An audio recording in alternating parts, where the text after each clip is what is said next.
In the ancient pages of Genesis, buried among genealogies most people skip over, there exists a passage so strange that it has puzzled readers for thousands of years. The text describes a man named Enoch, and it tells us something extraordinary. Unlike every other figure in that long list of ancestors, Enoch did not die. The Bible simply says he walked with God, and then he was no more, because God took him away. This brief mention, barely 3 verses long, is all that mainstream scripture tells us about Enoch. Yet from this tiny seed grew one of the most controversial and influential books in religious history. The Book of Enoch emerged from the ancient world, claiming to reveal what happened during those mysterious years when Enoch walked with God. It promised to answer questions that Genesis left hanging in the air. What did it mean to walk with God? Where did God take him? And most intriguingly, what secrets did Enoch learn during his divine journey? The book appeared sometime around the 3rd century before the Common Era, though scholars debate the exact dates. It was written in a world very different from ours, a time when the Jewish people were struggling to maintain their identity under foreign rule. The Greeks had conquered the known world, bringing with them new philosophies and gods. In this turbulent era, someone, or perhaps several people, began writing down the visions and revelations supposedly given to Enoch centuries earlier. But why Enoch? Of all the figures in ancient scripture, why did this barely mentioned man become the vessel for such elaborate revelations? The answer lies in that peculiar detail about his fate. In a world where death was universal and inevitable, Enoch stood alone as someone who had escaped mortality itself. If anyone had access to divine secrets, surely it was the man whom God had personally removed from the earth. The authors of the Book of Enoch took that tantalizing hint and expanded it into a cosmic drama. They imagined Enoch as a scribe in heaven, recording the deeds of angels and witnessing the foundations of creation. They saw him as a prophet who understood the movements of stars and the changing of seasons, who knew the names of angels and the geography of the afterlife. In their telling, Enoch became humanity's guide to the invisible world, the one person who had seen behind the curtain of reality and lived to tell about it. The book they created was unlike anything in the traditional scriptural canon. It spoke of angels who fell from grace, not out of pride like the familiar story of Satan, but out of lust for human women. It described their offspring, giants who terrorized the earth and taught humanity forbidden knowledge. It painted elaborate pictures of heaven and hell, complete with geographical details and measurements. It contained prophecies about the end times, visions of judgment, and promises of vindication for the righteous.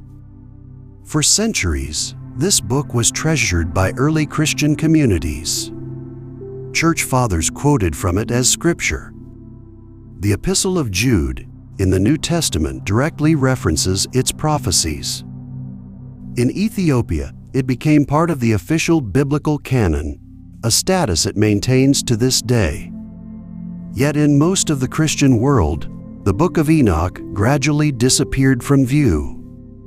By the 5th century, it had been declared apocryphal, rejected from the biblical canon, and largely forgotten in the West. For over 1,000 years, European Christians knew the Book of Enoch only through scattered quotations and references in ancient texts. The actual book had vanished, preserved only in the Ethiopian Orthodox Church, written in the ancient Ge'ez language that few outsiders could read.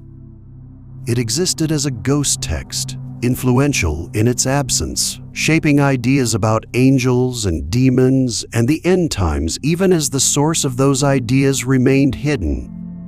Then, in the 18th century, a Scottish explorer named James Bruce traveled to Ethiopia in search of the source of the Nile. He returned with something far more precious than geographical knowledge. Among the manuscripts he brought back to Europe were 3 copies of the Book of Enoch. The text that had been lost to the Western world for more than a millennium was suddenly available again. The rediscovery sparked intense scholarly interest. Here was a window into the religious imagination of the ancient world, a text that early Christians had revered but that had been hidden away for centuries. Scholars began translating it, analyzing it, debating its origins and meanings. They discovered that the book was not a unified composition, but a collection of different texts written at different times, all attributed to Enoch. They found connections to other ancient Jewish writings, to early Christian theology, to Gnostic thought. But what exactly did these ancient scholars find when they began reading the Book of Enoch? What story had been hidden away for so long that it troubled the early church fathers enough to remove it from their canon? The book opens with a vision, a revelation given to Enoch before the great flood that would cleanse the earth. It tells of beings called the Watchers, angels sent to earth to observe humanity and guide its development. But observation turned to desire. These celestial beings looked upon the daughters of men and found them beautiful. They made a pact among themselves, knowing that what they were about to do would bring divine punishment. Their leader Shemhaza proposed that they all swear an oath together, binding themselves to their transgression, so that no single angel would bear the blame alone. 200 watchers descended to Mount Hermon, a mountain whose very name means sacred or forbidden. There they took human wives and produced offspring. These children were the Nephilim, giants who stood hundreds of cubits tall, beings of immense strength and appetite. The Nephilim consumed everything humanity had cultivated. They ate the fruits of human labor until nothing remained, and then they began to devour humanity itself. They turned against the animals and finally against each other. The earth became soaked with blood. But the corruption went deeper than physical violence. The Watchers began teaching their human wives secrets that were meant to remain hidden from mortal understanding. Azazel, one of the chief Watchers, taught men to forge swords and knives, shields and breastplates, introducing warfare in its organized, devastating form. He taught women the arts of cosmetics and jewelry, the use of precious stones and dyes. This might seem innocent, even beneficial, but the text frames it as the beginning of vanity and deception, the moment when appearance became divorced from truth. Other Watchers taught their own forbidden arts. Amazarach taught sorcerers their craft and the cutting of roots for magic. Armors taught the breaking of enchantments. Barakiel taught astrology. Kokabeel taught the signs and movements of the stars. Tamiel taught the observation of celestial bodies. Azradel taught the path of the moon. These were not merely practical skills but secret knowledge that gave humans power over forces they were not meant to control. The teaching of these arts represented a fundamental violation of the cosmic order, a blurring of the line between human and divine that could not be allowed to stand. The world descended into chaos. Violence, idolatry, fornication, and deception spread across the earth. Humanity had been given knowledge without wisdom, power without restraint. The natural order had been overturned. The cries of suffering humanity reached heaven, and the archangels looked down and saw what had happened. They brought their concern before God. The divine response was swift and terrible. God commanded the archangel Uriel to warn Noah of the coming flood. He sent Raphael to bind Azazel hand and foot and cast him into darkness, covering him with sharp rocks in the desert of Dudael, where he would remain until the day of judgment. Gabriel was sent to destroy the Nephilim, setting the giants against each other so they would destroy themselves in battle. Michael was commanded to bind Shemhaza and the other watchers, imprisoning them beneath the earth, where they would watch their children kill each other before facing their own punishment on the day of judgment. The flood would cleanse the earth of the corruption the watchers had introduced, but the knowledge they had taught could not be simply washed away. It had taken root in human consciousness. The arts of war, the practices of magic, the understanding of celestial movements, all these things persisted beyond the flood, passed down through the generations that survived. This story in the book of Enoch provides an explanation for the presence of evil in the world that goes beyond simple human disobedience.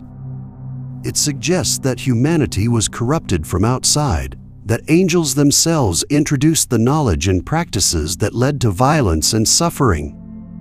The Watchers brought divine secrets to earth before humanity was ready to bear them, and the consequences were catastrophic. The story resonates because it speaks to a persistent human question about why the world contains such suffering, why knowledge so often leads to destruction, why the powerful prey upon the weak. In the book of Enoch, these are not simply the results of human nature, but the lingering effects of an ancient cosmic crime, a rebellion in heaven that reached down to corrupt the earth itself. The children born from the union of angels and human women were unlike anything the world had ever seen. These beings, called the Nephilim, stood as monuments to the transgression of cosmic boundaries. Ancient texts describe them as giants, towering over ordinary humans, possessed of strength that seemed almost divine, yet driven by appetites that were horrifyingly mortal. They were neither fully angel nor fully human, but something caught between, and their very existence represented a violation of the natural order. The book of Enoch describes these giants as 3,000 cubits tall, a measurement that strains belief but speaks to the terror they inspired. Whether this figure should be taken literally or as symbolic of their overwhelming power remains debated, but what is clear is that the Nephilim dominated the earth. They consumed everything in their path. The text tells us that they devoured the produce of all mankind, and when humans could no longer supply enough food to satisfy their enormous appetites, the giants turned on humanity itself. They began to eat human flesh and drink human blood, transforming from oppressors into monsters. The violence the Nephilim brought to earth was unprecedented. These beings combined angelic knowledge with human ambition and desire, creating a force of destruction that ordinary humans could not resist. They taught warfare, but they also waged it with a ferocity that seemed to come from another world. The knowledge of metallurgy that their fathers had brought from heaven allowed them to forge weapons of terrible power. The understanding of enchantments made them seem invincible. They were living weapons, and they turned the earth into their hunting ground. The corruption spread beyond physical violence. The Nephilim, born from forbidden unions, seemed to carry within themselves a fundamental wrongness that infected everything they touched. Traditional societies collapsed under their predation. Agricultural systems failed because these giants consumed more than the land could produce. Fear became the dominant human emotion, and civilization itself seemed on the verge of extinction.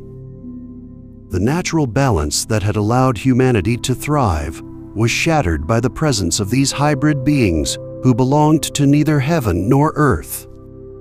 The giants also began to sin against birds, beasts, reptiles, and fish, consuming their flesh and drinking their blood. This detail in the Book of Enoch suggests a complete breakdown of the boundaries that had previously ordered creation. The Nephilim recognized no limits, respected no natural laws. They took what they wanted, destroyed what they could not use, and seemed driven by an insatiable hunger that went beyond mere physical need. It was as if the divine spark they inherited from their angelic fathers had become twisted, turning power into tyranny and knowledge into an instrument of oppression. The earth itself seemed to cry out against them. The text describes how the ground was filled with violence and corruption, themes that would echo in later flood narratives. But the violence of the Nephilim was not random or chaotic. It was systematic, organized by beings with intelligence beyond human, but lacking the wisdom or compassion that might have tempered their power. They knew how to wage war, how to terrify, how to dominate, because their Watcher fathers had taught them. Yet they lacked any divine restraint, any sense of cosmic responsibility. Human civilization stood helpless before this onslaught. The righteous cried out to heaven for deliverance, their prayers rising through the smoke of burning cities. The earth had become a prison where humans existed only to serve as prey or slaves. The knowledge that was supposed to enlighten had become the instrument of their oppression. The gifts that the Watchers had promised would elevate humanity had instead brought forth creatures that threatened to wipe humanity from existence entirely. This is why the divine response described at the end of the previous section was so severe. The Nephilim represented not merely a violation of divine law, but an existential threat to creation itself. They could not be reformed or educated or shown mercy, because their very existence was the problem. The flood would come not simply to punish but to cleanse, to wash away beings that should never have walked the earth. Yet even as the waters rose, the memory of the giants would persist, passed down through stories that would haunt humanity's imagination for millennia to come. But there was one man who would witness what lay beyond this corrupted world. Before the flood waters rose to cleanse the earth, Enoch walked a path no other mortal had taken. The same text that described the fall of the Watchers and the rampage of the Nephilim also preserved an account of something extraordinary, a journey through the hidden architecture of creation itself. Enoch's journey began not with his own choosing, but through divine summons. Angels appeared to him, beings of light who had remained faithful to their cosmic duties, and they lifted him from the blood-soaked earth. What he witnessed in his ascent would provide answers to questions humanity had asked since consciousness first stirred. What exists beyond the sky? Where do the dead go? What structures hold the universe together? The text describes upon layer of heavens, each more magnificent and terrible than the last. The first heaven contained the mechanisms of weather, vast storehouses where snow and hail waited to be released upon the earth. Here were the controllers of rain and dew, the angels tasked with maintaining the delicate balance that allowed life to flourish below. Enoch saw the paths of lightning mapped out like rivers of fire, each bolt following ancient channels carved into the fabric of reality itself. Rising higher, he entered realms where the rebellious Watchers were held in darkness, awaiting final judgment. These were not the elaborate prisons humans might imagine, but places of existential suspension, where beings of light were trapped in absolute absence of it. The contrast was deliberate and profound. Those who had descended to corrupt humanity through forbidden knowledge now dwelt in regions where no knowledge could penetrate, where even the memory of light had become torture. But the journey did not end in these dark places. Enoch ascended further, beyond punishment and into pure cosmic order. He witnessed the dwelling places of righteous souls, gardens of eternal peace that made earthly paradise seem like a shadow. Here were halls of crystal and precious stones, not as mere decoration but as living structures that resonated with divine purpose. The text struggles to describe what Enoch saw, resorting to comparisons with earthly materials while acknowledging their inadequacy. How does one explain colors that have no earthly equivalent, or music that creates rather than merely sounds?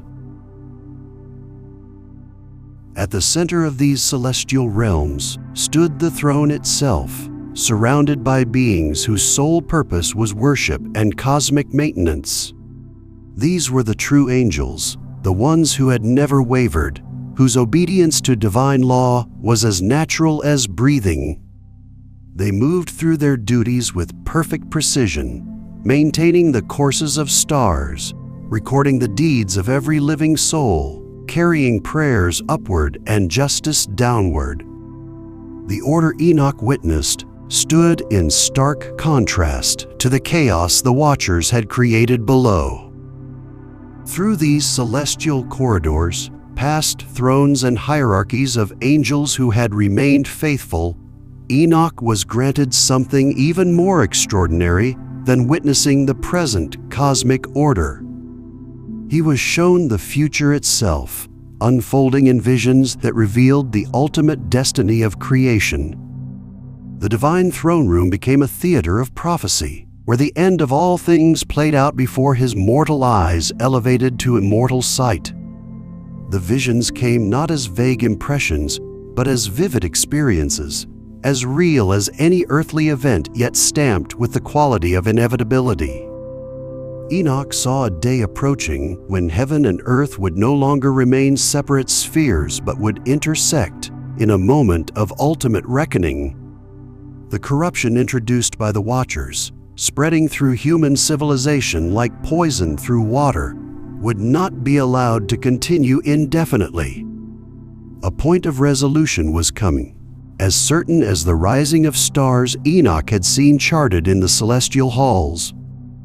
At the center of these apocalyptic visions stood a figure the text calls the Chosen One, the Righteous One, terms that would resonate through centuries of religious expectation. This was no ordinary leader or prophet, but a being who existed before creation, yet would appear in human history at the appointed time.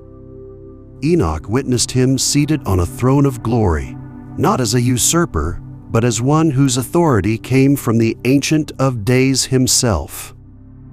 Around this figure, the righteous would gather, those who had maintained faithfulness despite living in a world corrupted by forbidden knowledge and angelic rebellion. The judgment Enoch foresaw was comprehensive, accounting for every deed and every secret thought. Those mighty ones who had oppressed the righteous, who had benefited from the forbidden teachings of the Watchers, would find their power stripped away in an instant. Kings would fall from thrones, the wealthy would discover their treasures meaningless, the strong would find their strength gone. The reversal would be absolute and shocking, a complete inversion of earthly hierarchies that had seemed so permanent and unshakable. But the vision's most terrifying aspect concerned the fate of the Watchers themselves. Those angels who had descended, who had taught humanity secrets meant to remain hidden, who had fathered the violent Nephilim, would face the fullness of divine justice. Their punishment, glimpsed earlier in those dark places of suspension, was merely temporary. The final judgment would be far more severe, an eternal separation from the divine presence they had once known intimately. Beings created to dwell in light would be cast into outer darkness, not as a prison sentence with eventual release, but as a permanent state of existence. Enoch saw the earth itself transformed through these visions. Mountains would be leveled, valleys raised, the very fabric of physical reality remade. The new earth would shine with righteousness, a world finally freed from the contamination introduced millennia before in those forbidden unions and teachings. The righteous dead would rise, joining those still living who had maintained their faithfulness. Together they would inhabit a realm where the boundary between heaven and earth had finally dissolved, where the separation caused by ancient rebellion no longer held power. These apocalyptic visions found eager audiences in the centuries that followed. Early Christian communities, living under Roman persecution and awaiting their own day of divine justice, discovered in Enoch's words a mirror of their hopes and fears. The book circulated widely, copied and recopied by scribes who saw in its pages validation of their suffering and promise of eventual vindication. Church fathers quoted from it extensively. Tertullian defended its authenticity, arguing that Noah must have preserved it through the flood. Clement of Alexandria cited it as genuine prophecy. The Epistle of Jude, accepted into the Christian canon, quoted Enoch directly, seeming to grant it scriptural authority. Yet even as these communities embraced Enoch's visions, questions emerged. Some scholars noticed inconsistencies, passages that seemed to contradict accepted doctrine. Others worried about the book's origin, its failure to appear in Hebrew scriptures, its uncertain authorship. By the 4th century, as church leaders gathered to determine which books truly belonged in the Bible, Enoch faced unprecedented scrutiny. The decision came swiftly and definitively. The Book of Enoch would not be included. Church authorities declared it apocryphal, useful perhaps for private reading but lacking the authority of genuine scripture. In most Christian traditions, it vanished from circulation entirely, surviving only in fragments and quotations. The visions that had once seemed so vital to understanding divine justice became forbidden knowledge, hidden away for 15 centuries in languages few could read, in places few could reach. The silence lasted until 1773, when a Scottish explorer named James Bruce returned from Ethiopia carrying 3 precious manuscripts. Among them was a complete copy of the Book of Enoch, preserved in Ge'ez, the ancient Ethiopian language. The Ethiopian Orthodox Church had never abandoned Enoch. While European Christianity had classified it as forbidden, Ethiopian Christians had continued copying it, reading it, treasuring it as sacred scripture for 15 centuries. Bruce's discovery stunned European scholars. Here was a text they knew only from fragments and quotations, suddenly available in its entirety. Translations began immediately, each revealing visions that had been hidden for generations. Yet questions remained. Was this truly the ancient text, or had centuries of copying introduced changes? The answer came unexpectedly in 1947 when Bedouin shepherds discovered clay jars in caves near the Dead Sea. Inside were scrolls, fragments of ancient manuscripts that had lain untouched for 2,000 years. Among them were portions of the Book of Enoch, written in Aramaic, predating the Ethiopian version by a millennium. The fragments matched. The visions preserved in Ethiopia were indeed ancient, their origins reaching back to the centuries before Christ, exactly as tradition had claimed. The discovery of ancient fragments confirmed what scholars had long suspected. The Book of Enoch was not merely old, it was influential.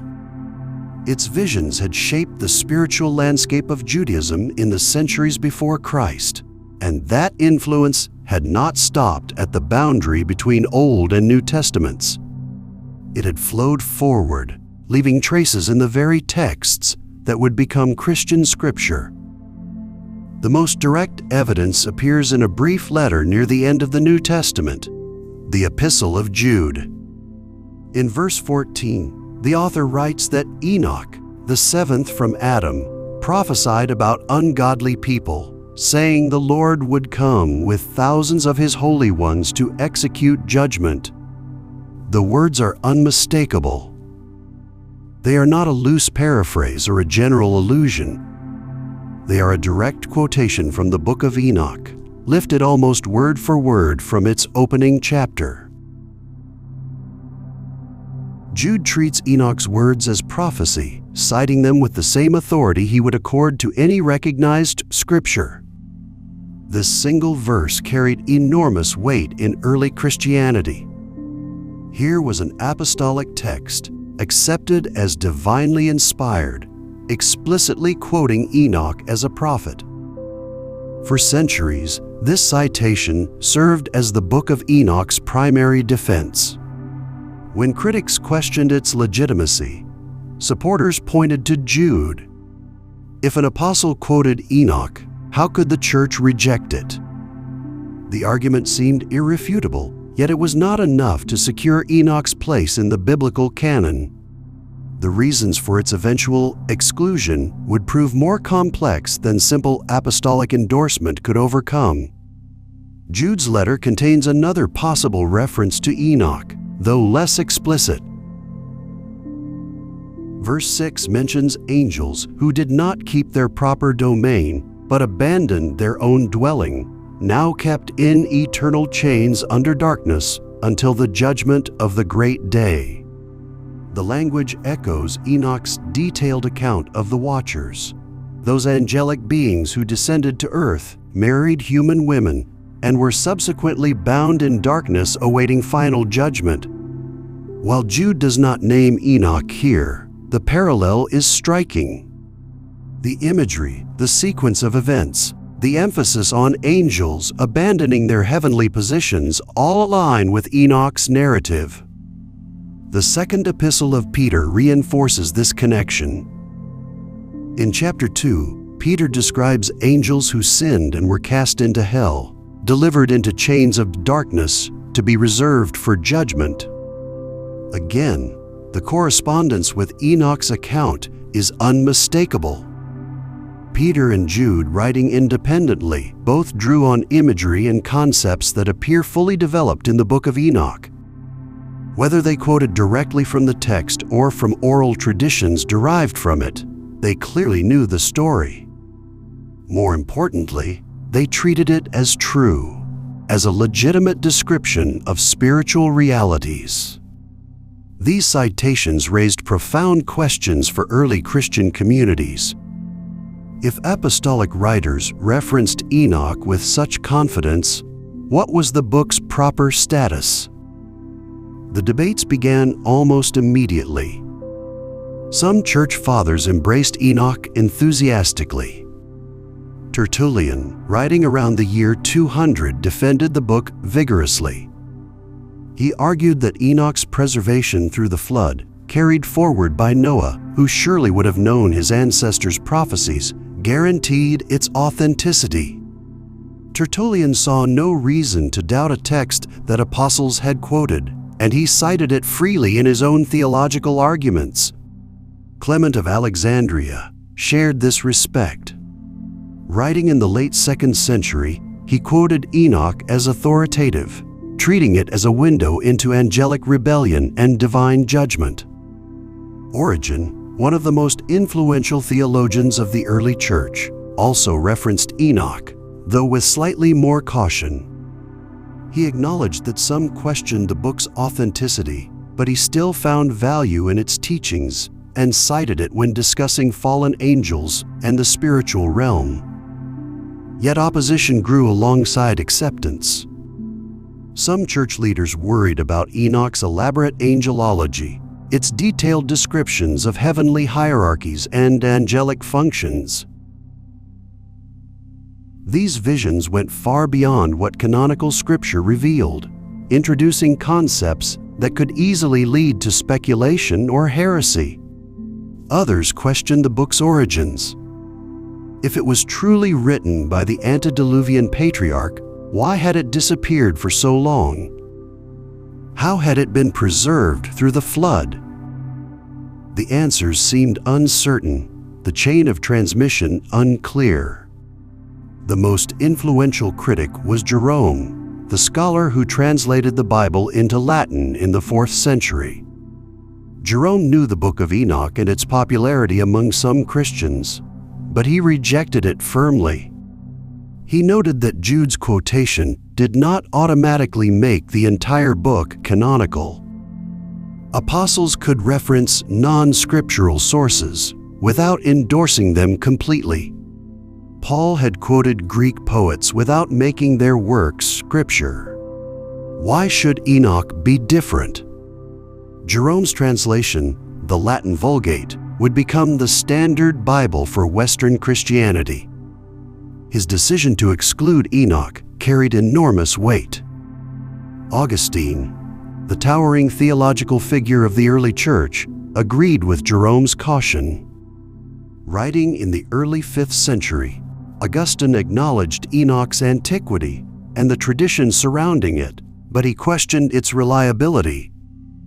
The book contained material that seemed excessive, visions too elaborate, details too specific about matters that Scripture elsewhere left mysterious. Augustine worried that accepting such a text might open the door to other questionable writings.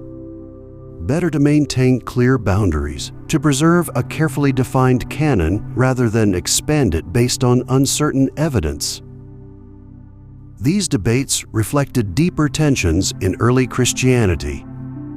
The Church was defining itself, drawing boundaries between orthodox and heretical, canonical and apocryphal. Every text carried implications. Accept one disputed book, and others might follow. Reject one beloved tradition, and communities might resist. The stakes were high, the decisions consequential. Enoch became a test case, a focal point for arguments about authority, tradition, and the limits of acceptable revelation. Despite growing opposition, the Book of Enoch never disappeared entirely from Christian consciousness. Byzantine chroniclers referenced it when discussing antediluvian history. Medieval theologians debated the Watchers, drawing on traditions clearly derived from Enoch even when they did not cite the text directly. The book survived in fragments, in quotations, in the memory of communities that still treasured its visions. In Ethiopia, it remained fully alive, copied and read as scripture, its condemnation by distant councils carrying no weight among Christians who had preserved it for centuries. The traces in the New Testament ensured that Enoch could never be completely forgotten. Every time someone read Jude, the question arose: what was this prophecy of Enoch? Where could the full text be found? What other visions had the seventh from Adam recorded? The curiosity persisted through generations, a quiet longing for the complete story behind that single apostolic quotation. When James Bruce brought the Ethiopian manuscripts to Europe in 1773, scholars finally had answers. They could read the full prophecy that Jude had quoted, could explore the visions of the Watchers that Peter and Jude had referenced. The rediscovery confirmed what the citations had always suggested. The Book of Enoch was ancient, influential, woven into the fabric of early Jewish and Christian thought. Its exclusion from the canon had not erased its impact. It had shaped the imagination of apostles, colored their language, provided them with images and concepts they used to explain divine mysteries. The question remained whether that influence made the book scripture. The early church had said no, despite apostolic citations. But the discovery in Ethiopia and the confirmation from Qumran proved that Enoch was no medieval forgery. It was genuinely ancient, predating Christianity, contemporary with the texts that had become biblical. Its exclusion had been a choice, not an inevitability. Other choices had been possible, other outcomes imaginable. In some sense, Christianity had declined a heritage, set aside a vision, chosen to let certain questions remain unanswered rather than embrace the elaborate angelology and cosmic scope that Enoch offered. The consequences of that choice and the reasons behind it would become clearer as scholars examined more closely what the forbidden book actually contained. The content of the Book of Enoch raised questions that scholars could not easily resolve. Was this text history or myth? Did it record actual events or symbolic visions? The book claimed to be the testimony of Enoch himself, the seventh from Adam, who walked with God and was taken into heaven. It presented itself as an eyewitness account of cosmic secrets, of angelic rebellion, of divine judgment, of the structure of heaven and the workings of time. But could such claims be taken literally? Modern scholarship approached these questions with caution. The texts discovered at Qumran proved that the Book of Enoch existed in multiple versions, that it had been copied and recopied, that different communities had preserved different editions. Some fragments matched the Ethiopic text closely. Others showed variations, additional passages, alternative phrasings. The evidence suggested that the Book of Enoch was not a single unified work, but a collection of traditions, compiled over centuries, reflecting the evolving concerns of different communities. The dating became crucial. The earliest fragments from Qumran dated to around 200 BCE, but the traditions they contained might have been much older.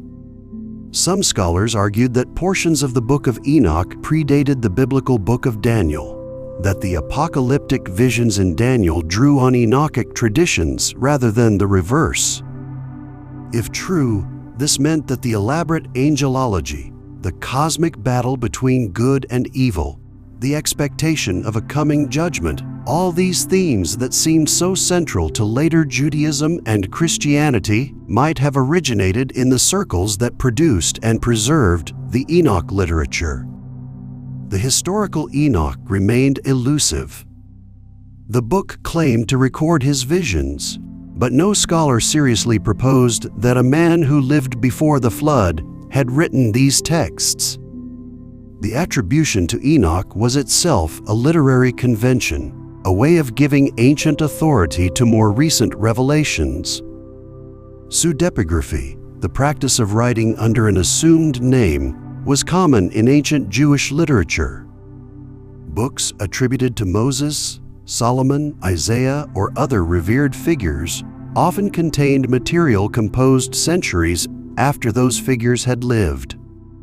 The attribution signaled the text's spiritual lineage, its claim to participate in a tradition of divine revelation, not necessarily its literal authorship. But recognizing pseudepigraphy did not settle the question of the book's value. Even if Enoch had not personally written these texts, they might still contain genuine spiritual insight, authentic religious experience, valid interpretations of divine reality. The early communities that preserved these writings believed they conveyed truth, that they opened windows into the spiritual world, that they explained the origins of evil and the hope of redemption. The question was whether modern readers should share that confidence. Theological positions varied widely. Conservative scholars, particularly those from traditions that considered the Book of Enoch canonical, defended its divine inspiration. They argued that its presence in the Ethiopian Orthodox canon, its quotation by New Testament authors, its influence on early Christian theology, all testified to its spiritual authority. The visions it described might be symbolic, but the truths they conveyed were real. The fallen angels represented genuine spiritual realities. The coming judgment was not myth, but prophecy. The cosmic scope of evil explained the depth of human suffering and the necessity of divine intervention. Liberal scholars took different approaches. Some viewed the Book of Enoch as valuable mythology, as the ancient world's attempt to grapple with the problem of evil, to explain why the world contained so much suffering despite being created by a good God. The story of the Watchers, from this perspective, was not historical but explanatory, a narrative that made sense of human experience by projecting moral drama onto the cosmic plane. The book's value lay not in its factual accuracy but in its psychological and spiritual insight, its ability to name and explore the darkness that humans encountered both within themselves and in the world around them. Other scholars emphasized the book's political dimensions. The visions of judgment, the promises of vindication for the righteous, the elaborate descriptions of punishment for the wicked, all these themes resonated with communities under pressure, groups that felt marginalized or oppressed. The Book of Enoch offered an alternative perspective, a cosmic reversal where the lowly would be exalted and the powerful brought low. Its angelology provided a framework for understanding earthly injustice as part of a larger spiritual conflict, a battle that would ultimately be resolved in favor of the righteous. From this angle, the book was resistance literature, a way of maintaining hope and identity in difficult circumstances. The angelic material particularly divided interpreters. Did fallen angels actually mate with human women and produce giant offspring? The Book of Enoch insisted they did, describing the events in vivid detail. But such claims raised obvious difficulties for modern readers. The biological implications alone seemed impossible, the theological questions even more troubling. If angels could rebel and corrupt humanity, what did that say about God's control over creation? If the source of evil was cosmic rather than human, where did human responsibility fit? Some readers took the account literally, arguing that spiritual beings could indeed manifest physically, that the antediluvian world was stranger and more dangerous than most people imagined. They pointed to similar stories in other ancient cultures, to legends of demigods and heroes born from divine human unions, suggesting that these widespread traditions preserved memories of real events, however much the details had been distorted over time. Others interpreted the Watchers symbolically. The fallen angels represented human tyrants, kings who exalted themselves above their proper station, who oppressed their subjects and claimed divine prerogatives. The giants were their dynasties, the terrible systems of power they established. The forbidden knowledge was technology, the arts of civilization that brought progress but also war, inequality, exploitation. Read this way. The Book of Enoch was social commentary, a critique of empire and hierarchy disguised as cosmic myth. Still others focused on the psychological dimension. The Watchers symbolized internal corruption, the way desire and pride corrupt human hearts. The fall of angels mirrored the fall of individuals, the moment when temptation becomes sin, when knowledge becomes curse. The judgment represented not external destruction but internal transformation, the purging of evil that must occur before righteousness can be restored. This reading made the Book of Enoch a handbook of spiritual development rather than a history or prophecy, a map of the soul's journey through darkness toward light. The messianic passages attracted intense scrutiny. The Book of Enoch spoke of a figure called the Son of Man, a heavenly being who would execute judgment, vindicate the righteous, and establish God's eternal kingdom. The description closely matched language Jesus used about himself in the Gospels. Some scholars argued that Jesus deliberately adopted Enochic terminology, that he presented himself as the fulfillment of Enochic prophecy. Others suggested that the Gospel writers read Enochic ideas back into Jesus' teaching, that they shaped their accounts of his words to align with existing apocalyptic expectations.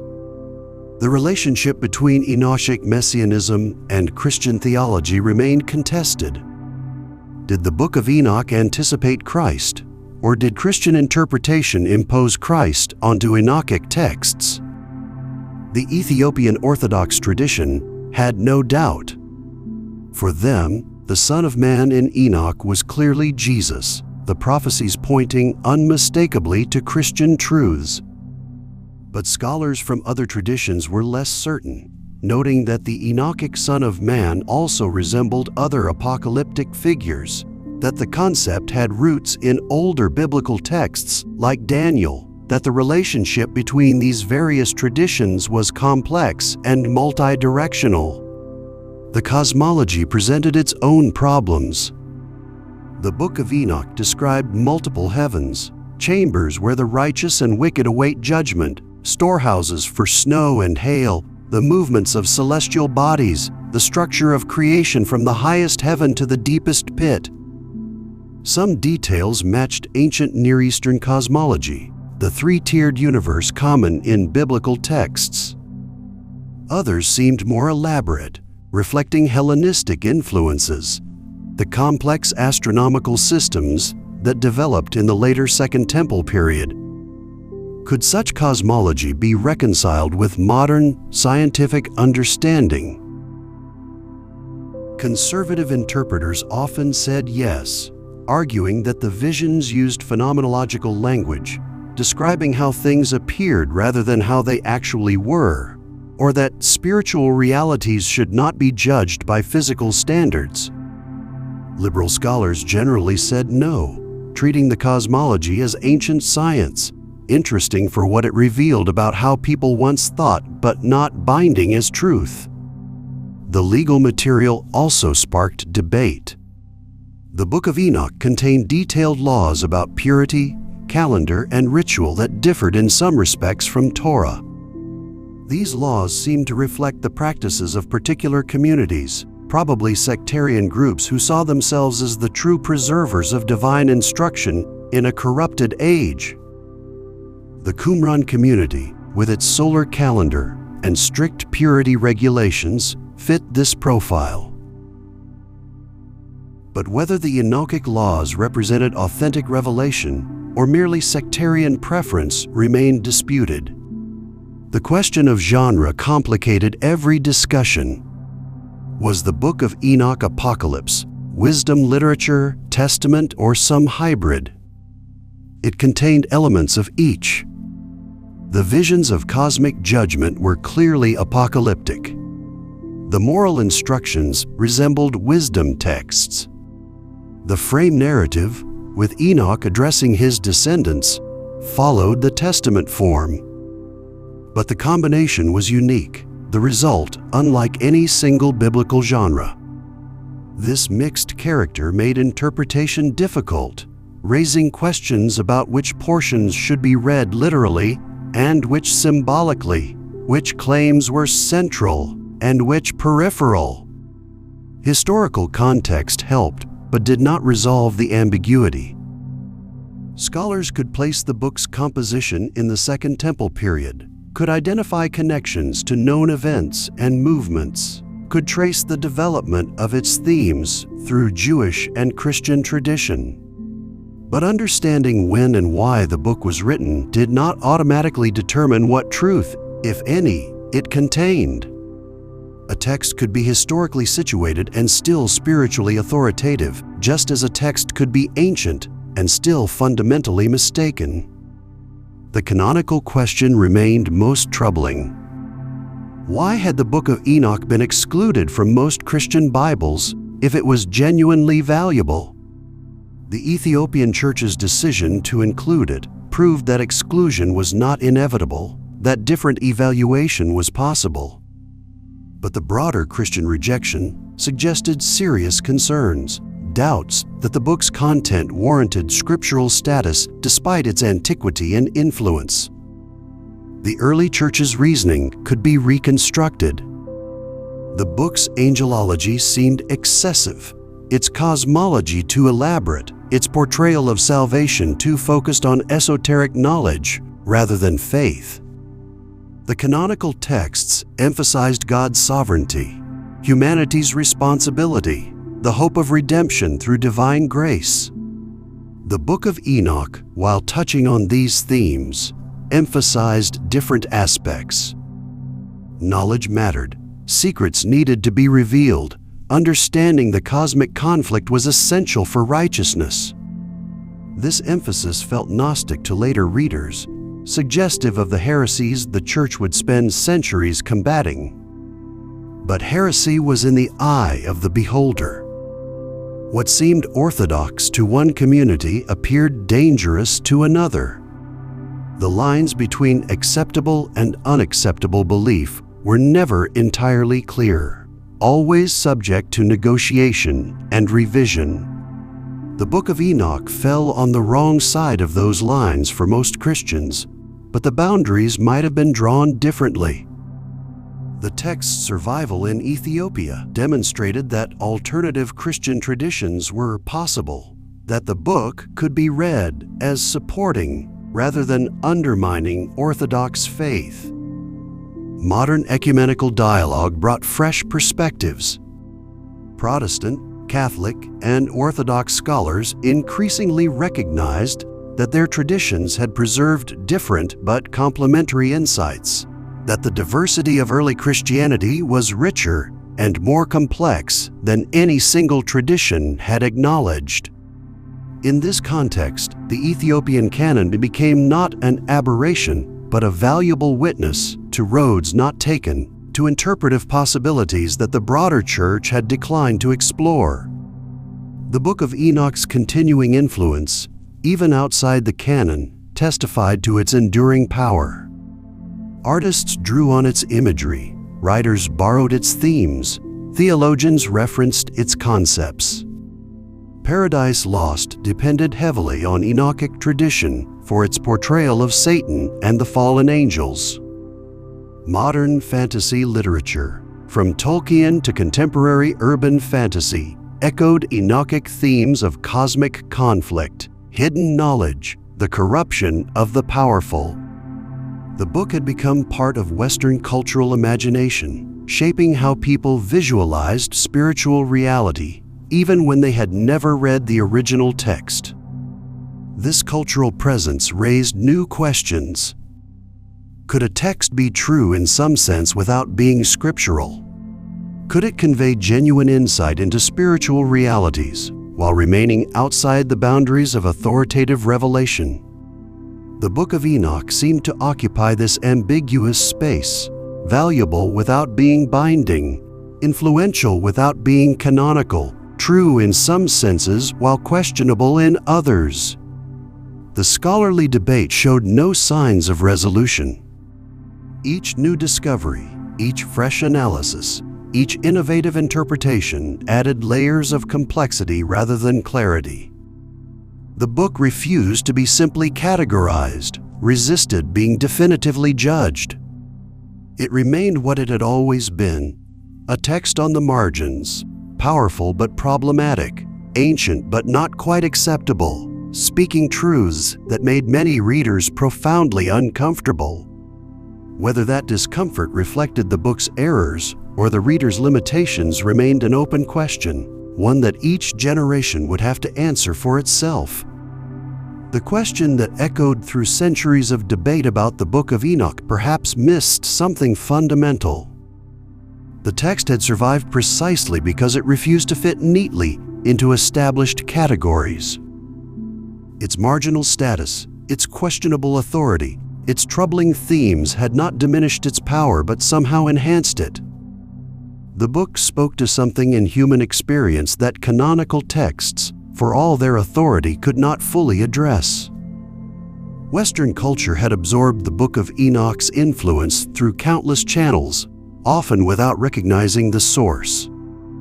The image of Satan as a rebel angel, cast from heaven for pride, came not from the Bible, but from the Enochic tradition. The canonical scriptures mention Satan's fall only obliquely, in cryptic verses open to interpretation. The Book of Enoch provided the detailed narrative that filled this gap, offering a story so compelling that it became the standard account, repeated in sermons, depicted in art, dramatized in literature. John Milton's Paradise Lost, published in 1667, drew heavily on Enochic tradition for its portrayal of the fallen angels. The majestic yet tragic figure of Satan, the council of demons in Pandemonium, the cosmic warfare between good and evil, all reflected themes developed in the Book of Enoch rather than in canonical scripture.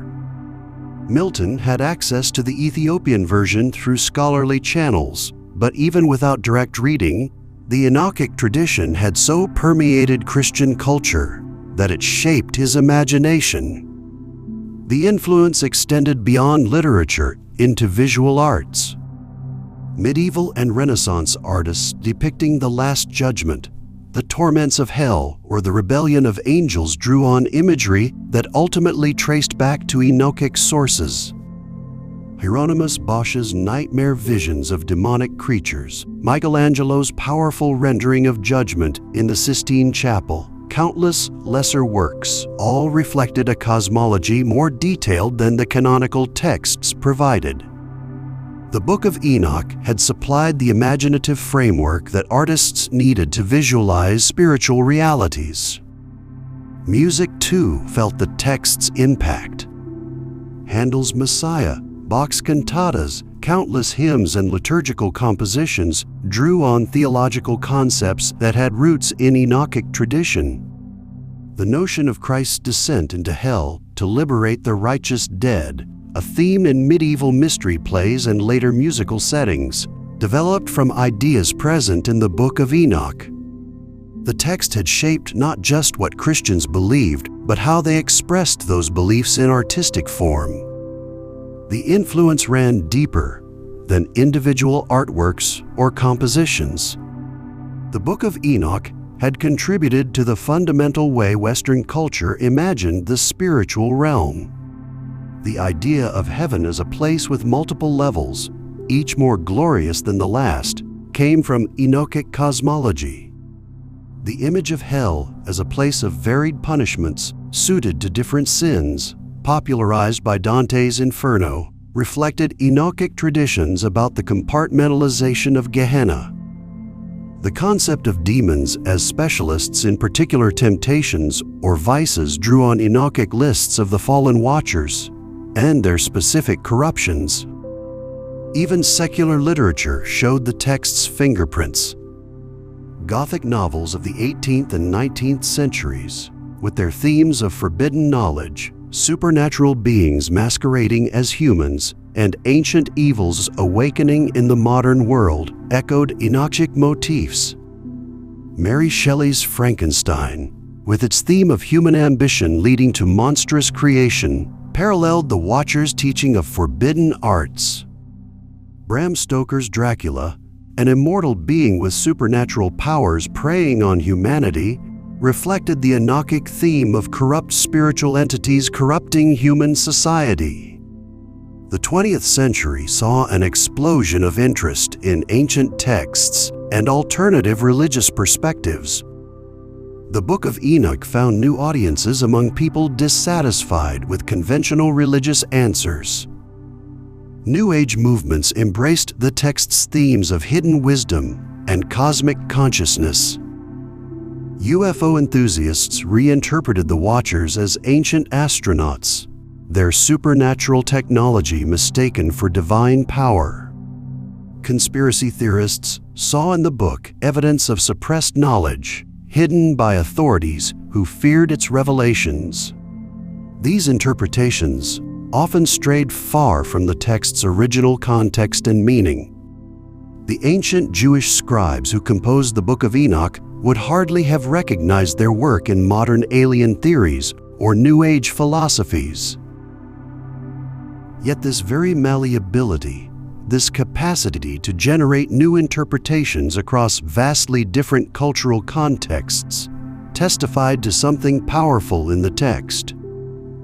It addressed questions that continued to resonate, fears and hopes that remained relevant despite dramatic changes in worldview. Modern fantasy literature drew extensively on Enochic themes, often unconsciously. J.R.R.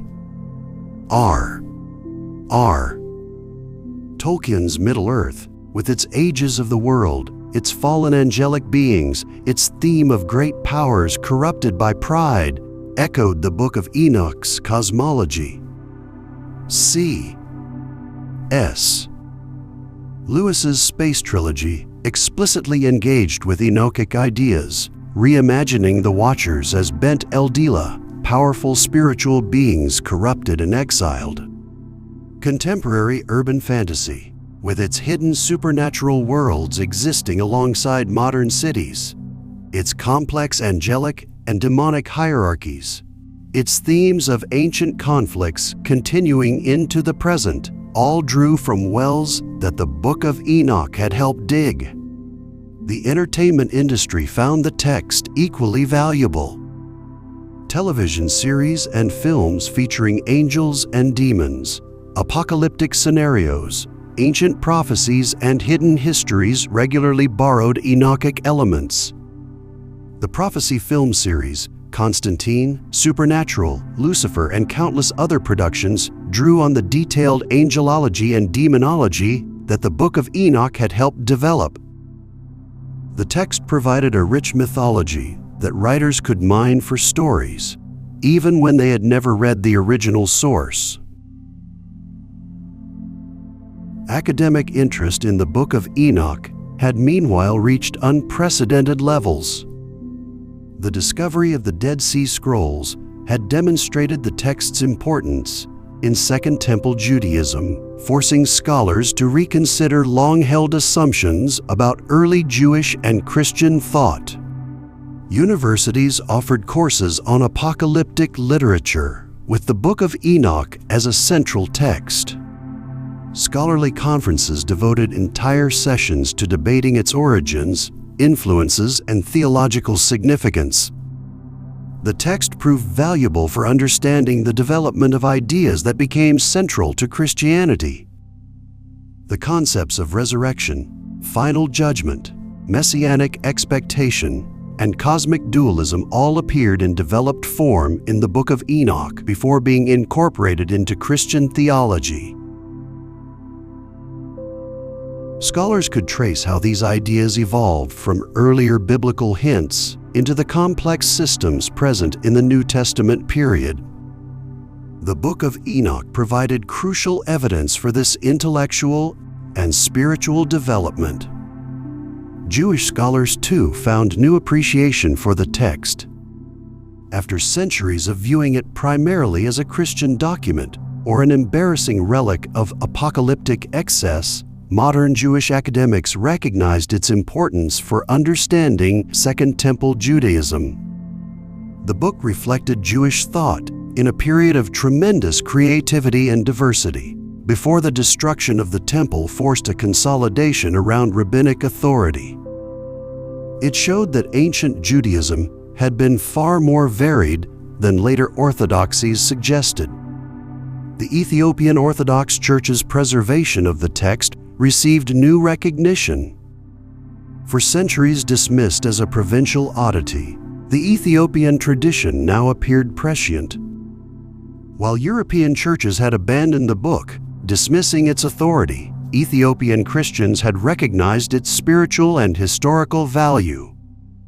Their fidelity to ancient traditions had preserved for modern readers a text of immense importance. The full Ethiopic version, long neglected by Western scholars, became the subject of intensive study and new translations.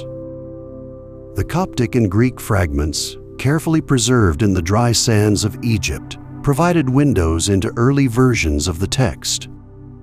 Scholars compared these fragments with the Ethiopic version, tracing how the book had been transmitted and translated across languages and centuries.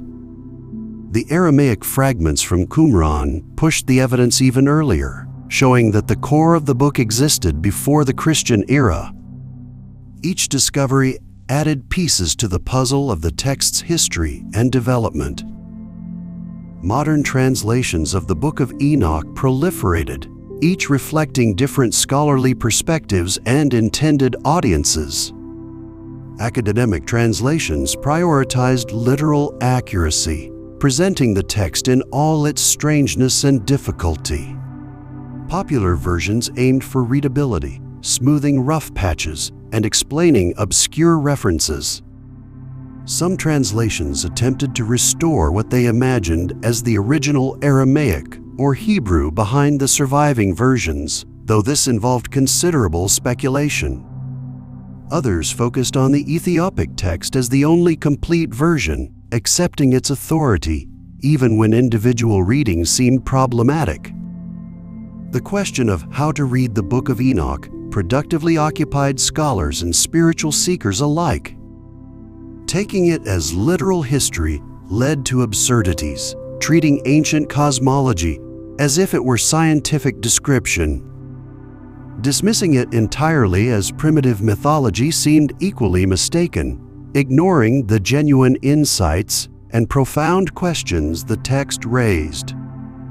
A middle path sought to understand the book on its own terms, as ancient literature addressing perennial human concerns through the imaginative and symbolic resources available to its authors.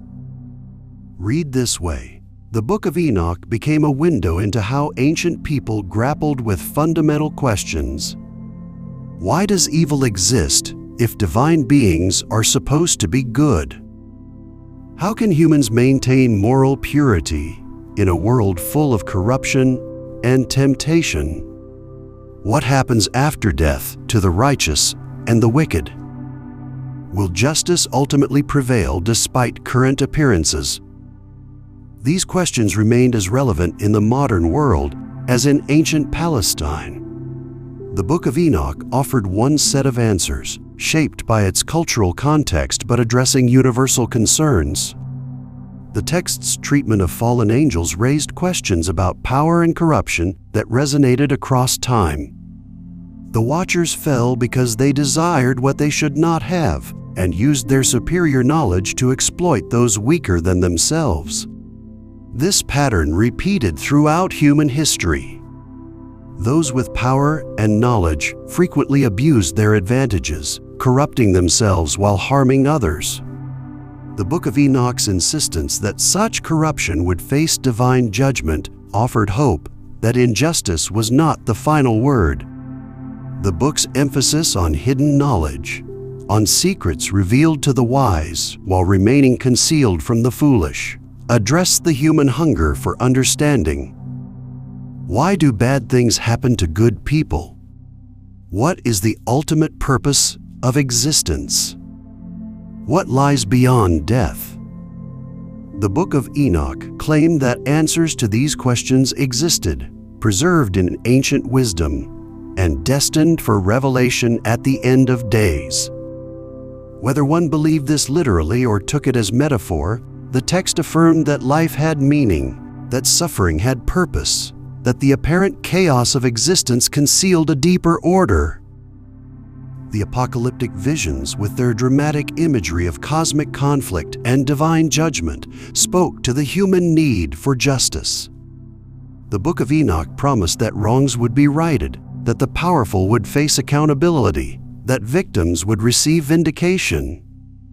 In a world where the wicked often prospered while the righteous suffered, this message provided hope and motivation to persist in moral living. The text insisted that current appearances were deceiving, that ultimate reality would prove very different from present circumstances. Modern readers often found the book's violence disturbing. The detailed descriptions of punishment for the wicked, the gleeful anticipation of divine vengeance, the stark division between the saved and the damned all troubled contemporary sensibilities shaped by different values. Yet this aspect too offered insight into the human condition. The thirst for justice, the anger at unpunished evil, the desire to see wrongs made right. These emotions remained powerful forces in human psychology. The Book of Enoch expressed these feelings without restraint, giving voice to sentiments that more refined religious texts sublimated or suppressed. The text's treatment of women reflected its patriarchal context in ways that modern readers found problematic. The watchers fell through desire for beautiful women who appeared as temptresses leading angels astray. Human women gave birth to monstrous giants, their bodies the vehicles for corruption. The book showed little interest in women's perspectives or experiences, viewing them primarily as objects of male desire or instruments of divine purpose. This reflected the limitations of its ancient authorship, the unexamined assumptions of a male-dominated culture. Yet even here, careful reading revealed complexity. The women seduced by the watchers were victims, not villains. They had not initiated the transgression, had not asked for the attentions of supernatural beings. Their suffering under the giants, their exploitation by the watchers who taught them forbidden knowledge, these aspects of the story could be read as critique of male abuse of power. The text did not explicitly make this critique, but the narrative material supported such a reading. The Book of Enoch's status outside the canon actually enabled its continued influence in some ways. Because it lacked the authority of Scripture, readers could engage it more freely, drawing on its imagery and ideas without feeling bound by its literal claims. Artists could borrow its dramatic visions without defending its theology. Writers could adapt its themes without accepting its cosmology. The text functioned as a resource for imagination rather than a constraint on belief. This freedom had its dangers. Without the interpretive controls that canonical status imposed, the Book of Enoch could be twisted to support almost any agenda. Conspiracy theorists found in it evidence of ancient cover-ups. Anti-Semites used its detailed demonology to fuel their hatred. New Age teachers cherry-picked appealing passages while ignoring difficult contexts. The book's marginality, which preserved it from fundamentalist literalism, also exposed it to interpretive abuse. The scholarly consensus that emerged by the early 21st century viewed the Book of Enoch as a crucial text for understanding Second Temple Judaism and the origins of Christianity, valuable despite its exclusion from most biblical canons. It represented an important stream of ancient Jewish thought, preserved most fully in Ethiopian Christianity but relevant for multiple religious traditions. The text deserved study not because it was authoritative scripture, but because it was influential literature that had shaped religious and cultural development across millennia. This perspective allowed for appreciation without requiring belief. One could recognize the Book of Enoch's historical importance, its literary power, its theological creativity, without accepting its cosmology or prophecies as literally true.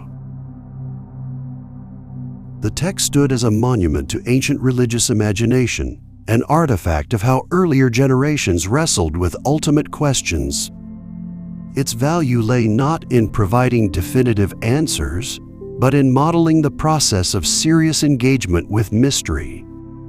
The book's apocalyptic perspective particularly spoke to modern anxieties. Living in an age of ecological crisis, political instability, technological disruption, and social fragmentation, contemporary readers found the Book of Enoch's vision of a world in crisis strangely resonant. The sense that something had gone fundamentally wrong, that corruption had penetrated to the highest levels, that judgment and transformation were necessary. These themes matched modern moods. The book's insistence that the current order would pass away and be replaced by something better offered hope amid despair. Yet the apocalyptic mindset also carried risks. The conviction that the end was near could lead to passivity, a refusal to work for gradual improvement because dramatic divine intervention was imminent. It could foster division, an us versus them mentality that demonized opponents rather than engaging them. It could encourage moral rigidity, a black and white thinking that left no room for nuance or complexity. The Book of Enoch exhibited these tendencies, and readers needed to approach its apocalyptic vision critically. The text's treatment of the natural world raised interesting questions. The Watcher's teaching of astronomy and weather prediction was presented as forbidden knowledge, yet these sciences were celebrated in other contexts. Was the book anti-intellectual, opposed to human understanding of nature? Or did it distinguish between knowledge pursued for wisdom and knowledge pursued for power and exploitation? The text's ambiguity on this point allowed for multiple interpretations. Modern environmental concerns added new dimensions to this reading. The giants' excessive consumption, their devastating impact on the Earth's resources, their casual destruction of natural order, these aspects of the story paralleled contemporary ecological crises. The Book of Enoch could be read as an early warning about the consequences of treating nature as an unlimited resource for human exploitation.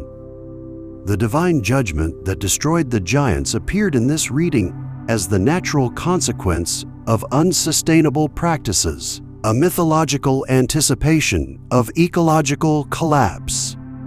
The role of Enoch himself, the scribe who witnessed divine secrets and recorded them for future generations, spoke to the importance of preserving knowledge. In an age when information proliferated but wisdom remained scarce, when countless voices competed for attention but few spoke with authority, Enoch stood as a model of someone who had truly seen and understood. The text insisted that not all knowledge was equal, that some insights carried weight that others lacked. Discerning which was which remained a crucial challenge. The Book of Enoch's journey from sacred scripture to forbidden text to cultural artifact to scholarly fascination traced a path common to many religious documents. Texts that once commanded unquestioned authority became objects of historical study, valued for what they revealed about the past rather than for the eternal truths they supposedly contained. This transformation troubled some believers, who saw it as a loss of reverence. Yet it also enabled new appreciation, freeing the text to speak in ways that rigid doctrinal frameworks had constrained. The Ethiopian Orthodox Church's continuing reverence for the book offered an alternative model. For Ethiopian Christians, the Book of Enoch remained living scripture, read liturgically and studied devotionally. Its authority was not historical curiosity, but present inspiration. This tradition demonstrated that ancient texts could maintain sacred status while being read intelligently, that devotion and critical thought need not be opposites. The Ethiopian approach suggested possibilities for engaging religious texts that purely academic or purely fundamentalist approaches missed. The broader question that the Book of Enoch raised concerned the nature of religious authority itself. What made a text scripture? Was it apostolic authorship, as traditional criteria suggested? Was it antiquity, the assumption that older was more authentic? Was it theological conformity to established doctrine? Or was it something less tangible, a quality of insight and inspiration that readers recognized even when they could not define it? The Book of Enoch possessed that quality for many readers while lacking the formal credentials of canonical scripture. This suggested that the boundaries between canonical and apocryphal, between authoritative and dubious, might be more permeable than official pronouncements acknowledged. Texts could be valuable without being binding, true without being inerrant, inspired without being dictated by God. The Book of Enoch occupied this ambiguous space, offering wisdom without claiming the final word, raising questions rather than settling them, inviting engagement rather than demanding submission. The modern study of religion had moved away from simple categories of true and false, accepting that religious texts served multiple functions beyond conveying factual information. They shaped communal identity, preserved cultural memory, explored moral questions, articulated hope and fear, provided meaning amid chaos. The Book of Enoch accomplished all these things, whether or not specific claims about angelic hierarchies or cosmological structure were accurate. Its truth was performative rather than propositional, working through narrative and symbol rather than argument and evidence. This understanding opened new possibilities for reading ancient religious texts. One could take the Book of Enoch seriously without taking it literally, could find value in its vision without accepting its cosmology, could learn from its insights while rejecting its errors. The text became a conversation partner rather than an authority, a witness to ancient wisdom rather than the final word on divine truth. This approach honored the book's importance while acknowledging its limitations. The question of what to do with the Book of Enoch in contemporary religious practice remained contested. Should churches that had historically rejected it reconsider their position, given modern scholarly appreciation of its importance? Should it be read in worship services, studied in religious education, included in Bibles? Or should its current status be maintained, influential but not authoritative, valuable but not canonical? Different communities answered these questions differently, reflecting their varying relationships to tradition and scholarship. Some argued for a functional approach. If the Book of Enoch had influenced Christian theology and practice throughout history, if it had shaped how believers understood angels and demons, judgment and resurrection, then perhaps it deserved a place in the canon that reflected its actual impact. Its formal exclusion had not prevented it from functioning as scripture for many purposes. Acknowledging this reality officially might bring practice into alignment with theory. Others insisted that the traditional boundaries must be maintained. The decisions of early church councils and rabbinic authorities, made after careful deliberation and prayer, should not be overturned simply because modern scholars found the Book of Enoch interesting. The canonical boundaries served important purposes, providing stability and preventing the endless proliferation of claimed revelations. Opening the canon to include long-rejected texts would create chaos, undermining confidence in Scripture's reliability. The debate revealed deeper questions about how religious communities relate to their past. Should tradition be treated as fixed, the decisions of previous generations binding on all who came after? Or should each generation re-examine inherited assumptions, willing to correct errors and incorporate new insights? The Book of Enoch became a test case for these broader questions about continuity and change in religious life. For individual readers, the text offered opportunities regardless of its canonical status. One could read it devotionally, seeking spiritual insight and moral guidance. One could read it historically, learning about ancient worldviews and religious development. One could read it literarily, appreciating its narrative artistry and symbolic power. One could read it comparatively, noting connections to other ancient texts and traditions. Each approach yielded different benefits, and none required accepting the book as divinely inspired scripture. The growing interest in mysticism and contemplative practice made the Book of Enoch's visionary experiences particularly relevant.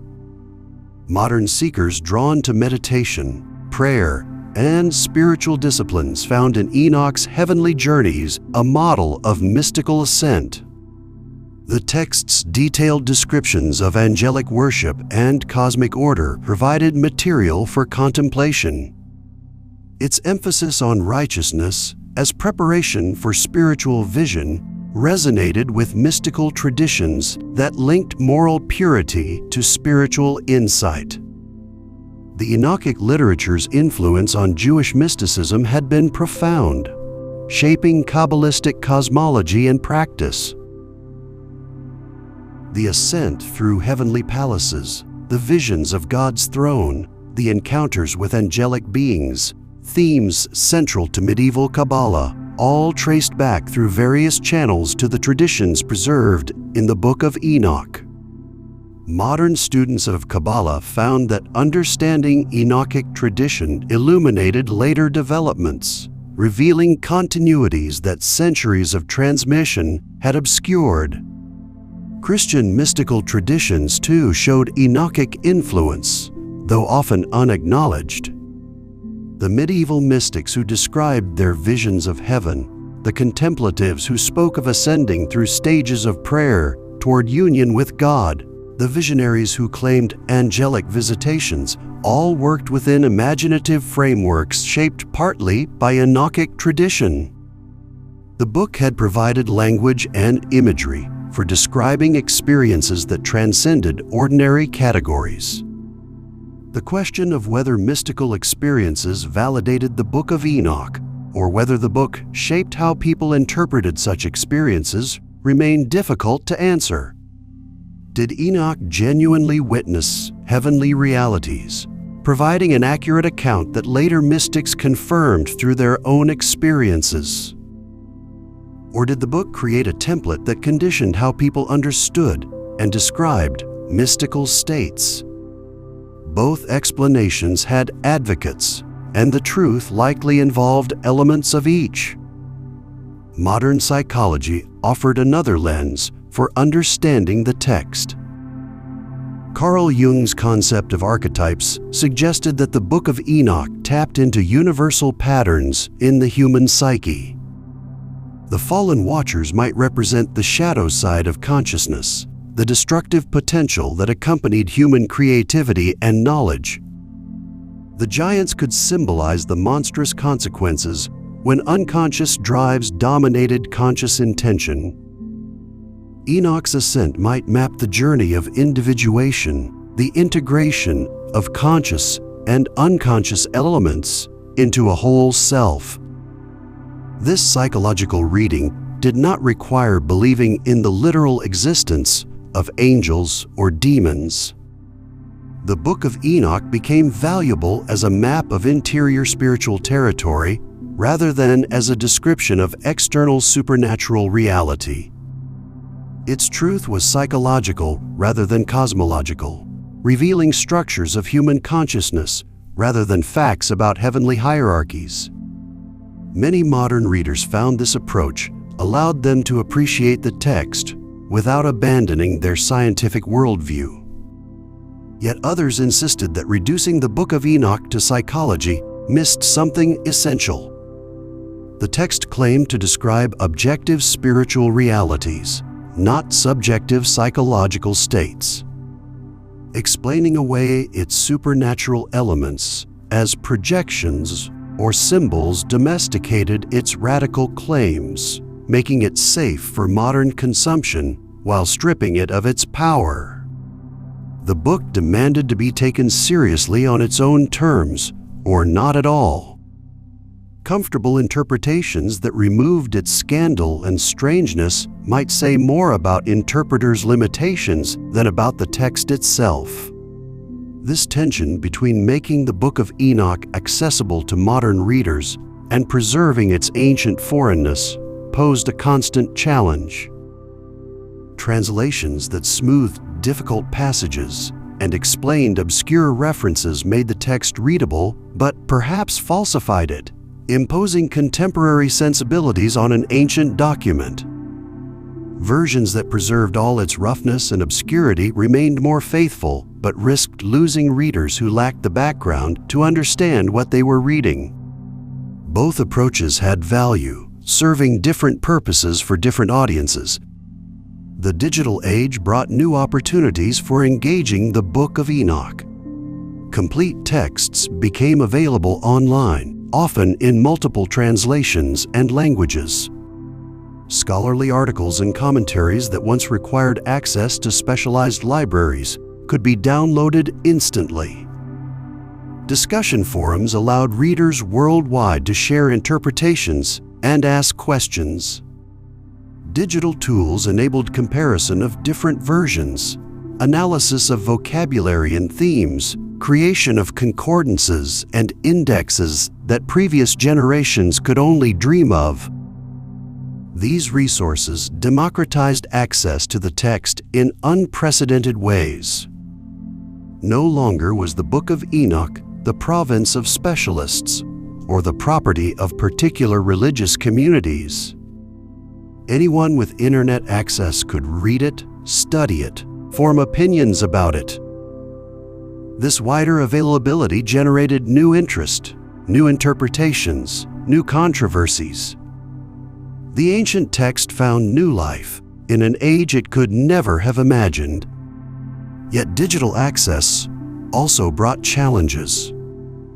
The same technology that made good scholarship widely available also spread misinformation and dubious interpretations. Conspiracy websites offered sensational claims about the Book of Enoch with no scholarly grounding. New Age sites cherry-picked passages to support their teachings. Poorly informed discussions proliferated, often confidently asserting interpretations that serious scholars had long since refuted. Separating reliable information from nonsense became increasingly difficult for general readers. The need for interpretive communities, for traditions of reading with accumulated wisdom and critical standards, became more apparent than ever.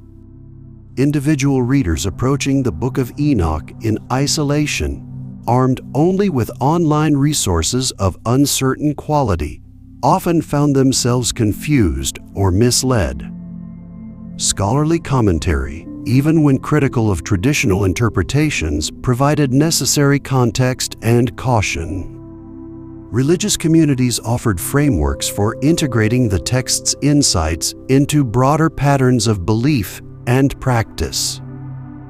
The seemingly unlimited access of the digital age actually highlighted how much readers depended on guidance from those more experienced and knowledgeable. Educational institutions began incorporating the Book of Enoch into curricula, not just for religious studies but for literature, history, and cultural studies.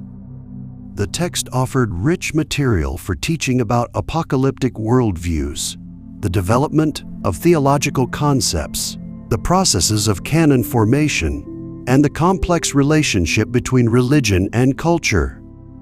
Students encountered the book as a case study in how texts moved between and influenced different traditions, how communities decided what counted as authoritative, how ancient documents remained relevant across vast temporal and cultural distances. Popular culture's embrace of Enochic themes introduced the text to audiences who would never read academic studies or religious commentaries.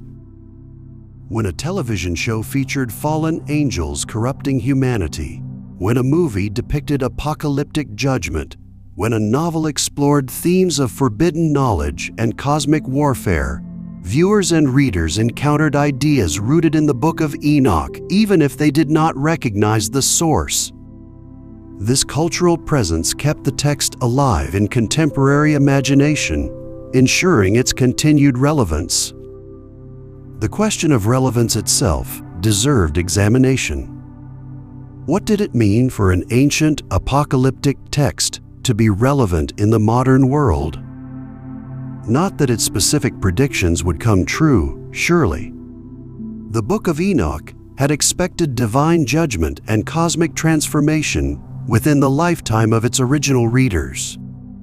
2 millennia later, the world continued much as before, at least in its broad outlines. If relevance meant predictive accuracy, the book had failed decisively. But perhaps relevance meant something different. Perhaps it meant the capacity to speak to perennial human concerns across different contexts.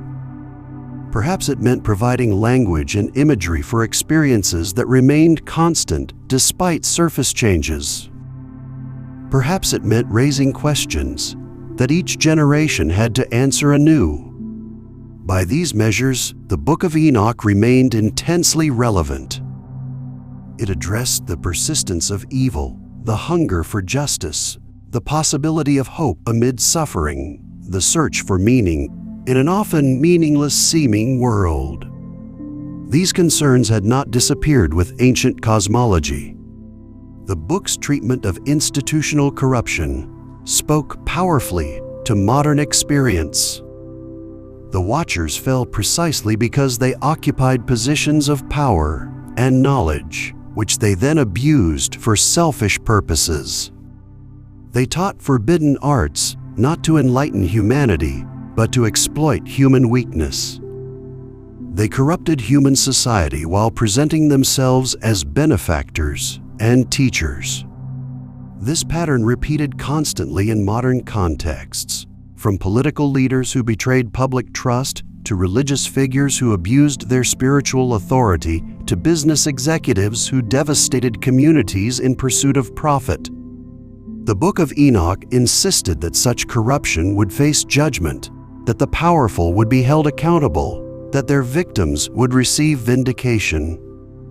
Whether one believed in literal divine judgment or took this as metaphor, the text affirmed that evil did not have the final word, that justice remained possible even when it seemed impossible.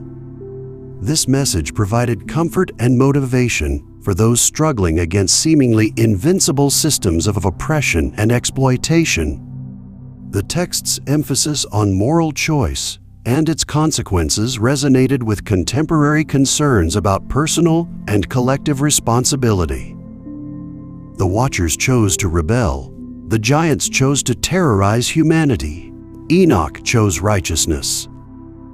Each faced the consequences of their decisions. In an age that often explained behavior through deterministic frameworks, whether biological, psychological, or sociological, the Book of Enoch insisted on moral agency.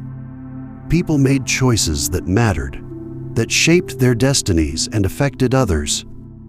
This insistence on responsibility, while uncomfortable, restored dignity to human action.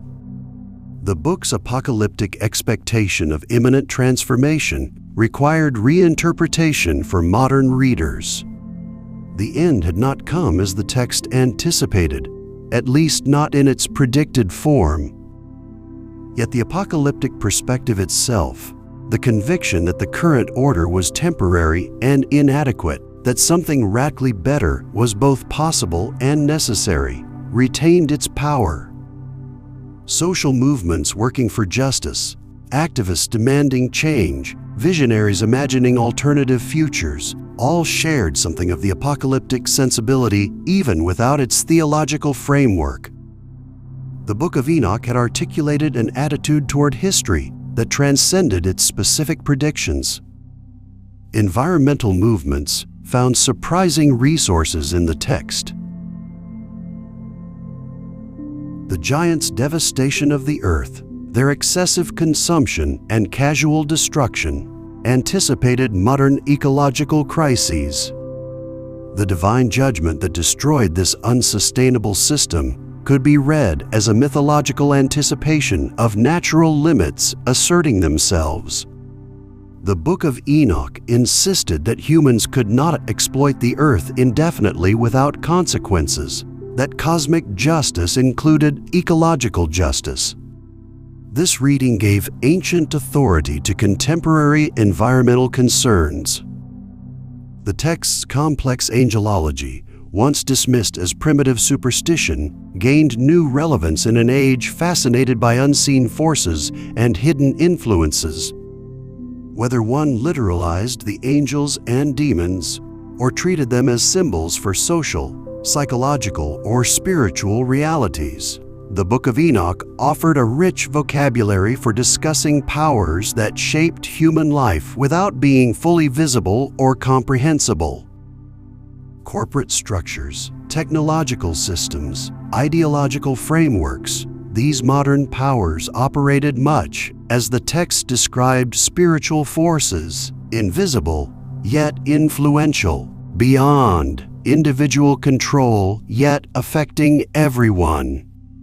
The scholarly community continued to debate fundamental questions about the Book of Enoch. New discoveries occasionally surfaced, fragmentary texts or fresh manuscript evidence that required incorporating into existing understandings.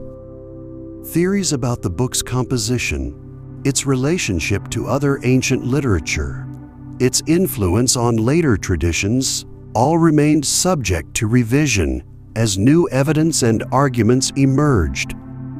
The text refused to be definitively explained, maintaining its mystery even under intense academic scrutiny. This scholarly activity itself testified to the book's importance.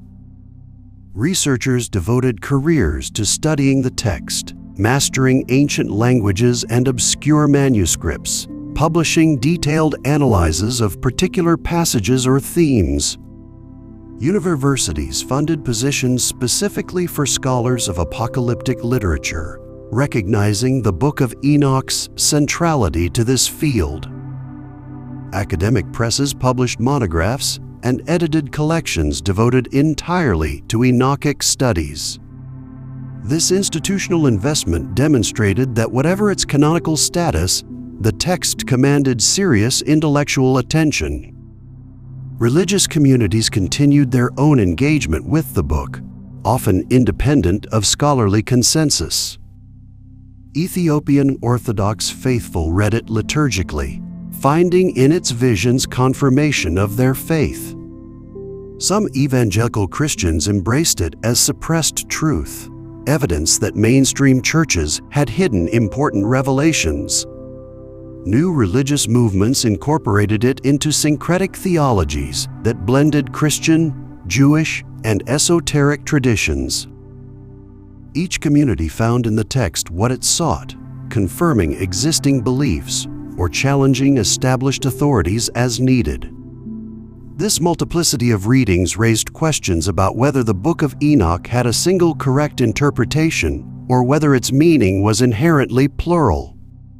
Scholarly consensus aimed for historically accurate understanding, reconstructing what the text meant to its original authors and audiences. But that original meaning, even if it could be recovered with certainty, did not exhaust the text's significance. Readers across centuries had found value in interpretations that ancient authors never imagined, had drawn insights from the text that went beyond its historical context. Perhaps the book's power lay precisely in this openness to multiple readings. Like all great literature, it contained more than its authors knew, spoke truths that transcended their conscious intentions. The Book of Enoch had accumulated meanings through its long journey from ancient Palestine to modern global culture, each layer adding to rather than replacing previous significance. To insist on a single authoritative interpretation would impoverish the text, reducing its richness to a single dimension. Yet complete relativism, the idea that any reading was as valid as any other, also seemed inadequate.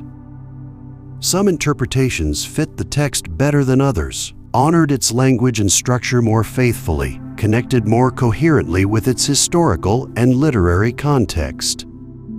The book constrained interpretation, even while allowing multiple valid approaches. Finding the balance between fidelity to the text and freedom in reading it remained a constant challenge. The future of the Book of Enoch remained uncertain in some ways, secure in others. It would continue to be studied, translated, discussed. New scholarly insights would emerge. New discoveries would add to available evidence. New theoretical frameworks would enable fresh analysis.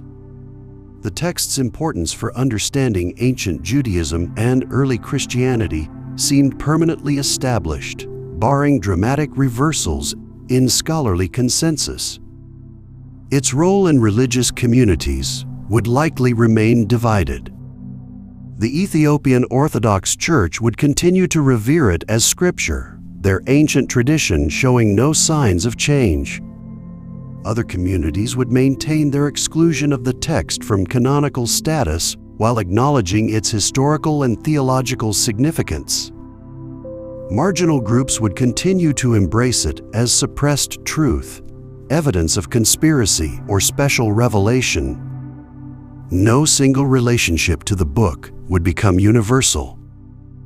Popular culture would presumably continue mining Enochic themes for stories and images. As long as audiences enjoyed tales of angels and demons, cosmic warfare and apocalyptic judgment, forbidden knowledge and divine secrets, the Book of Enoch would provide source material. Whether creators recognized the origin of these themes or absorbed them unconsciously from cultural tradition mattered less than the theme's continued presence in contemporary imagination. Individual readers would keep discovering the text, some drawn by spiritual seeking, others by historical curiosity, still others by literary interest. Each would encounter the book in their own context, bringing their own questions and concerns to it. The text would speak differently to each, offering different insights and raising different challenges. This personal engagement, multiplied across countless readers, would ensure the book's continued life beyond scholarly studies and religious communities. The question of what the Book of Enoch ultimately meant, what truth it conveyed, what value it possessed, would continue to receive different answers from different interpreters. Some would find in it genuine revelation, inspired insight into spiritual realities. Others would see valuable ancient literature without supernatural authority. Still others would dismiss it as primitive mythology, interesting for what it revealed about ancient worldviews but without contemporary relevance. Perhaps the book's greatest gift was the questions it raised, rather than the answers it provided. It forced readers to grapple with fundamental issues about good and evil, justice and suffering, human responsibility and divine sovereignty, the nature of knowledge and the consequences of power. It challenged comfortable assumptions and easy solutions. It insisted that spiritual reality was more complex, more mysterious, more troubling than simplified theologies suggested. The Book of Enoch had survived millennia, not because it provided easy answers, but because it honored difficult questions. It had influenced countless readers,